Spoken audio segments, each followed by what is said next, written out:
Bismillahirrahmanirrahim. Assalamualaikum warahmatullahi wabarakatuh. Perkenalkan, nama saya Muhammad Firza Maulana. Saya dari kelas SPI A, Sejarah Peradaban Islam A. Di sini saya akan mempresentasikan hasil UTS. Saya akan mengerjakan hasil UTS yang mana hasil UTS itu membuat video dan dengan judul Perang Salib. Ya, langsung saja untuk mempersingkat waktu. Pertama, Perang Salib Perang Salib itu merupakan serangkaian perang bersejarah mengiringi abad pertengahan. Perang antara kerajaan Kristen dan Islam itu merebutkan tempat-tempat yang dianggap suci oleh kedua pihak agama dan berusaha mengamankan tempat-tempat ibadah kedua agama tersebut. Dan Perang Salib itu adalah gerakan umat Kristen di Eropa yang memerangi umat Muslim di Palestina secara berulang-ulang pada abad ke-11 sampai abad ke-13. Perang Salib 1096 sampai 1291 terjadi sebagai reaksi dunia Kristen di Eropa terhadap dunia Islam di Asia.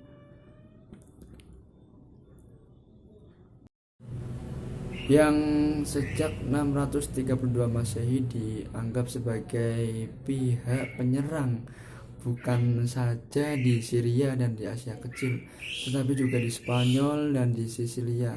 Disebut Perang Salib karena ekspedisi militer Kristen mempergunakan tanda salib pada bahu, lencana, dan militer Kristen mempergunakan tanda salib pada bahu, lencana, dan panji mereka sebagai simbol pemersatu untuk menunjukkan bahwa peperangan yang mereka lakukan adalah perang suci dan bertujuan untuk membebaskan kota suci Baitul Maqdis, Yerusalem dari tangan orang-orang Islam dan mendirikan gereja dari kerajaan Latin di timur. Faktor terjadinya perang salib jika disandingkan dengan pertentangan agama, suku, bangsa, dan perbedaan bahasa. Kenyataannya, perang salib secara khusus menggambarkan reaksi orang-orang Kristen di Eropa terhadap Muslim di Asia yang telah menyerang dan menguasai wilayah Kristen sejak 632 Masehi. Tidak hanya di Suriah dan di Asia Kecil, tetapi juga di Spanyol dan Sisilia.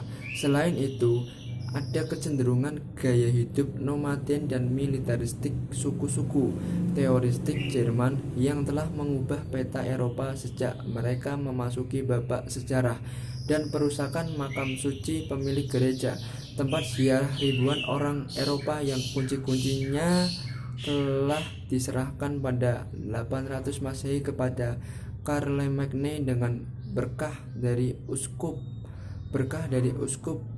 Yerusalem oleh Hakim Ziyad. Periode Perang Salib sangat kaya dan berlimpah dengan sebagai gambaran peristiwa yang indah dan romantis, sehingga sering kali fakta-fakta sejarah yang penting diungkapkan secara berlebihan. Selama berlangsungnya Perang Salib terjadi proses interaksi budaya Barat dan Timur. Interaksi di antara keduanya lebih banyak menguntungkan Barat ketimbang Timur. Aspek kebudayaan yang lebih banyak meliputi aspek seni, perdagangan, dan industri dari aspek sastra maupun keilmuan. Ada juga sebab terjadinya Perang Salib.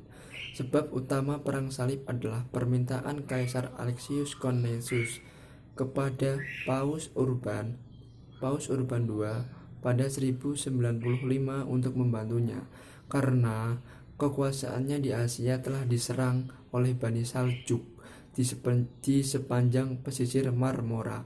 Serangan umat Islam tersebut mengancam kekuasaan Konstantinopel.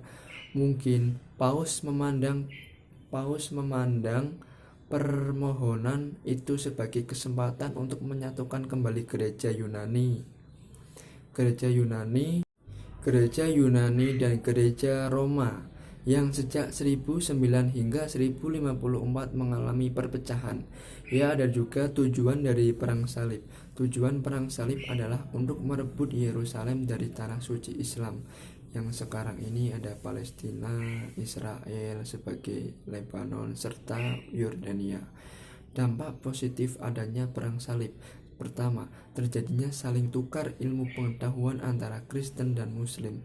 Dan yang kedua, ide perang salib memberikan andil terhadap kemerosotan tingkat kepercayaan umat Kristiani terhadap Gereja Katolik Roma. Ya, saya juga akan menjelaskan perang salib pertama 1096-1099. Kumpulan tentara asal Eropa Barat dibagi menjadi 4 kelompok. Ketika 4 tentara utama tentara salib tiba di Konstantinopel, Alexius bersikeras bahwa para pemimpin mereka bersumpah setia kepadanya dan mengakui otoritas atas tanah yang direbut kembali dari Turki serta wilayah lain yang mungkin mereka taklukkan. Pada Mei 1097, tentara salib dan sekutu Bizantium mereka menyerang Nicea. Nicea tersebut sekarang bernama Iznik, Turki, ibu kota Seljuk di Anatolia, menyerahkan bagian pada akhir Juni. Ya, ada juga perang salib kedua. Ini dijelaskan secara singkat biar semuanya tetap memadai. Perang salib kedua 1147 sampai 1149. Setelah perang salib pertama, banyak tentara salib berangkat dari wilayah asal mereka untuk mengatur wilayah yang ditaklukkan mereka. Mereka yang tetap tinggal mendirikan 4 pemukiman besar di barat atau negara-negara tentara salib di Yerusalem, Edessa, Antiochia, dan Tripoli. Ya, seorang panglima bernama Saladin mengambil alih kendali dan memulai kampanye penaklukan yang dipercepat setelah kematian Nuruddin pada 1174. Setelah berbagai upaya oleh tentara salib Yerusalem untuk merebut Mesir pada 1187, Saladin memulai kampanye besar melawan kerajaan tentara salib Yerusalem. Pasukan Saladin hampir menghancurkan tentara Kristen di pertemuan Hattin, mengambil kembali kota penting bersama dengan sejumlah besar wilayah. Perang salib ketiga, juga dikenal sebagai perang salib para raja, merupakan suatu upaya para pemimpin Eropa untuk merebut kembali tanah suci dari Saladin. Dan yang perang salib keempat 1202 sampai 1204. Perang salib keempat bertujuan untuk ekspedisi bersenjata dari Eropa Barat menaklukkan Yerusalem yang dikuasai kaum muslim dengan cara invasi melalui Mesir. Perang salib keempat berakhir dengan kejatuhan Konstantinopel yang ditandai dengan penaklukan berdarah dan hampir menghancurkan ibu kota Bizantium yang megah pada akhir tahun ini. Perang salib terakhir 1208 sampai 1271. Seluruh perang salib sepanjang abad ke-13 telah dilakukan. Perang salib yang bertujuan untuk menjatuhkan umat muslim di tanah suci ini tetapi malah memerangi setiap dan semua kelompok yang dipandang sebagai musuh iman Kristen. Ada juga yang terdapat beberapa kelompok perang salib seperti perang salib Albigensia 1208 sampai 1229 bertujuan untuk membasmi aliran sesat Cat Hari atau Albigensia dari Kekristenan di Prancis. Sedangkan perang salib Baltik atau 1211 sampai 25 berusaha untuk menaklukkan kaum pagan di Transylvania. Dan ada juga kemudian perang salib anak terjadi pada 1225 12. Ketika ribuan anak kecil bersumpah untuk berbaris ke Yerusalem, meskipun disebut perang salib anak, sebagaimana sebagian besar sejarawan tidak menganggapnya sebagai perang salib yang sebenarnya. Dan kemudian ada juga perang salib kelima. Tentara salib menyerang Mesir dari darat dan laut, tetapi dipaksa untuk menyerah kepada para pembela muslim yang dipimpin oleh keponakan Saladin, Al-Malik Al-Kamil pada 1221. Perang salib ke-6, sebagaimana perjanjian perang damai dan berakhir 1 dekade kemudian,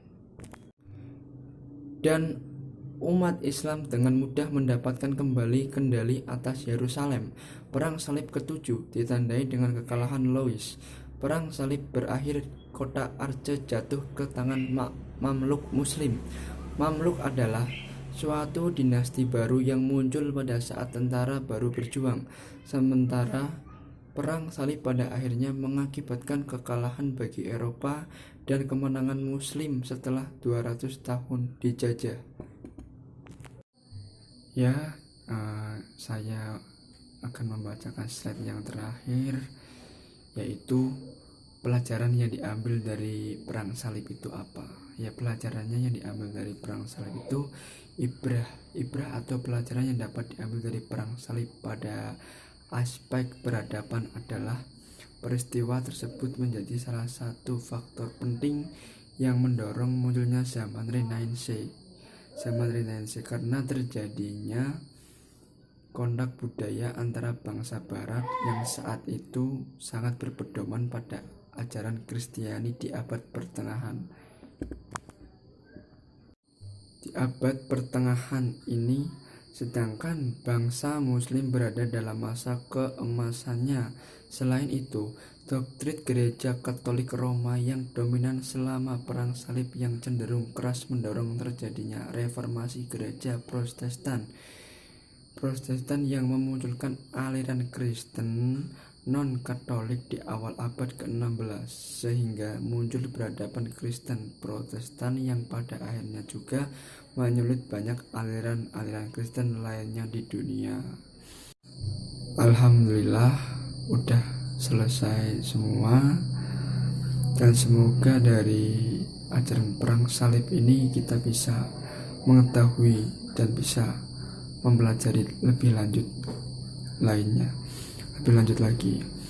Sekian dari saya, semoga bermanfaat. Apabila ada tutur kata yang kurang berkenan atau kurang masuk di dalam hati Anda, hati para penonton, mohon dimaafkan ya. Sekian dari saya. Sampai ketemu lagi di lain waktu, sampai ketemu lagi di makul selanjutnya. Semoga bermanfaat. Wabillahi taufiq wal hidayah. Wassalamualaikum warahmatullahi wabarakatuh.